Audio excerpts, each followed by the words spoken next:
Just thought I'd actually talk you through the smart lights that I've bought and do a little bit of a review of them.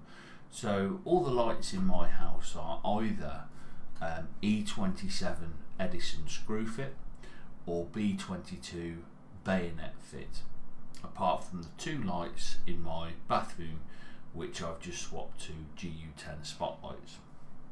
I looked at the Philips Hue option and priced it up, and to get colour changing bulbs and to get the bridge and to get the initial setup to do the whole house was just going to cost too much money, in my opinion. I couldn't see why I was paying all this extra cash just for the sake of it being Philips. So I looked for cheaper alternatives and I found some that I've been really happy with. So I bought these smart bulbs that you should be able to see on this recording. It doesn't actually say they work. Oh, it does say they work with Google. When I bought them, it didn't. So I took a bit of a punt that if they worked with Alexa, that they would work with Google, and they did. They work perfectly. So the majority of the lights that are the ceiling fittings are bayonet. The table lamps generally are the E27 base, the screw fit base. So I've ordered quite a few of these. My house now thinks that it's got 27 lights, smart lights installed. They're not all lights. Some of them are smart sockets, but because I've given them the name ending lights, the Google Home thinks of it as a light, which works really well because generally they're plugged into lights, but it means that when I say goodbye, it turns all of the lights off, so it turns every single socket off, which is exactly what I wanted to happen. So the smart light bulbs that I've got are these ones. Now I haven't used the Philips Hues, so I don't know what I'm comparing these two. I don't know if the Philips Hues are easier to connect, to set up because they've got a bridge. I don't know what the setup process is. Not got any great desire to look into it, so I haven't. With these, initial setup is okay. It's no more than okay. What you have to do with them is you have to flick the power on and off 3 or 4 times within a second each time and wait for the lights to start flashing, which means that they're in pairing mode, and you can then connect them to your Wi-Fi. Now they only use a 2.4 gigahertz channel, which I'm not too fussed with. That's not a problem, and 2.4 gigahertz Wi-Fi is actually gives a further range but lower speed. But I can't see these using much bandwidth anyway. The issue is that when you're trying to set these up and you're not right next to the router, they won't always connect. So it can be a bit of a pain to initially set them up. So when I was setting these up downstairs, I found that it was okay.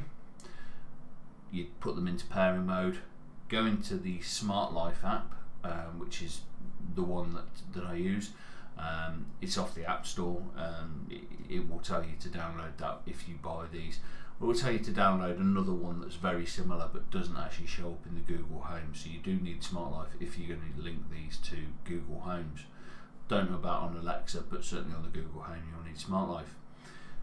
Once you've got them connected and paired up, that's fine. And the easy thing is that as you add more lights to your system, you can just ask Google Home to sync the devices and it will just add the new lights in as you go. The problem with these is when you're setting them up and you're further away from the Wi-Fi, it won't connect, and you will just find that you'll get frustrated with it not connecting, to the point where you have to go into a separate menu effectively where you have to flick the lights on and off more times to get it into an access point mode where you connect directly to the light bulb and then it tries to connect to the Wi-Fi.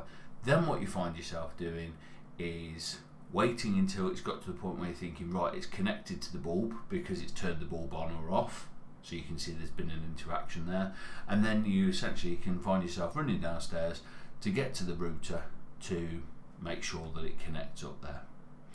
Once you've done that, it's fine, and once they're connected, it's absolutely fine. It's just frustrating whilst you go through that process. What I found with these was, as I added more and more of them, it didn't take long for my Virgin router to fall over. So I've had to end up upgrading my Wi-Fi system. I'm going to cover that off in a separate video, because actually the tech that I've decided to put in there, I'm really quite happy with how it works. So I'll do a separate video on that. But again, it's an additional cost I had to pay. So with these, I think you kind of have to make a decision as to how many you're going to be adding. As I say, my house now thinks it's got 27. It's actually got 21 light bulbs and 6 plug sockets, but it's quite a few wireless devices to be added into a network that obviously each have their own IP address and so on and so on.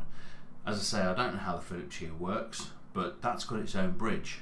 So I assume that actually the bridge gives out an IP address to each of the bulbs rather than the router doing that. Whether that then makes it easier to set up or not, I don't know. Not something I've looked into. As I say, once you set up, once they're connected, not a problem. I've found occasionally they'll drop Wi-Fi, but the easiest thing to do with that is that when it does do that, you just switch it off and switch it back on, and the router will suddenly go, oh, there it is, and it will be reconnected. It's as simple as that. The only time that's been a problem for me has been one of the plug sockets I use. It's my outside light. That's in the garage, so it's a bit of a pain to go out to that, but it's not dropped that at all, so that's not been a problem. So that's the majority of the light bulbs I've used. The GU10s that are in the bathroom were by a company called Lohas, but again, these actually use the smart home application. So what I like with this is that you've got all the lights under one app, rather than having to use different apps with different companies, so it keeps it nice and tidy. So that works quite well. Again, they were a real pain to connect, actually, if I'm honest, mainly because of the fact that because they were in one light fitting, you were trying to add 2 lights at the same time, which seemed to confuse the system. It was also trying to add them upstairs in the bathroom, which is probably the furthest point from the router in the house, so it was struggling for wireless signal and so on to get the initial setup done, and that then led to me getting Wi-Fi extenders and stuff like that, again, which I'll cover off in a separate video. So they work fine once they're connected up. They cause me a bit of a headache to connect up. The light strip I showed in the earlier video that I've got on the back of my desk, that's by a company called Lombex. It wasn't the $49.99, that's for the 5 metre one. I think I had the 2 metre one, which I think was about 25 quid. In hindsight, probably should have gone for the longer one, but you know, I could have done more with it. I could have gone around the skirting board in the office, and I may end up buying another one in the future. But that was that. And then with the plug sockets, I've actually ended up with 2 different manufacturers of plug sockets, but again, they both use the Smart Life app. So the first ones I ended up with that I got Black Friday, I didn't pay that much because they were about 10 quid each. They worked out to on Black Friday. Is by a company called Epoch Air, or I believe that's how you pronounce it. It might be Epo Chair. I don't know. I'm assuming they're a Chinese manufacturer, but again, they work fine. They work with Google Home. I've got one on my table lamp in the office. I've got one on a little side lamp in the kitchen. And I've got one on the front bedroom lights that I showed you in the other video. I've then got one controlling the outside lights in front of my garage, and one controlling the outside lights on the other side of the house, and one controlling the extension lead where my wife plugs in the hairdryer and plugs in the straighteners. That's mainly a safety thing that I've plugged it in there, because the number of times that she's left the house and gone, oh, if I turn my straighteners off, don't have to have that worry now, because I can just go into the app and make sure that socket is turned off. So that's what I've got those in for. But the first three I got were these Epo Air, Epoch Chair, whatever it is. They work really well. Again, same issues pairing them up. The one that I put in the garage, a little bit far away, bit of an issue. But if they're paired up near the router, less of an issue.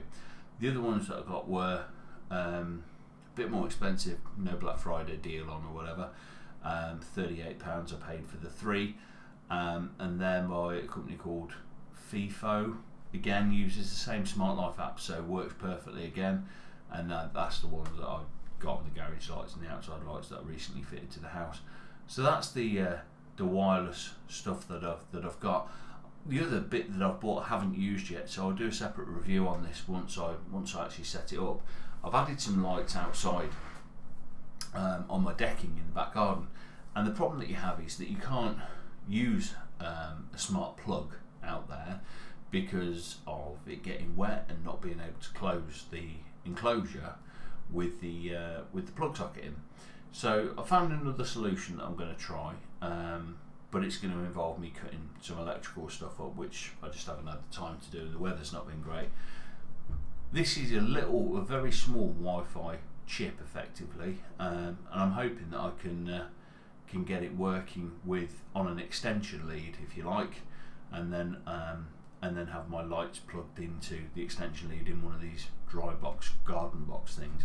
Because if I can do that, then it means that I don't have to leave those on all the time, or just go out and plug them in when I want them on. So it'll be a bit of a bonus.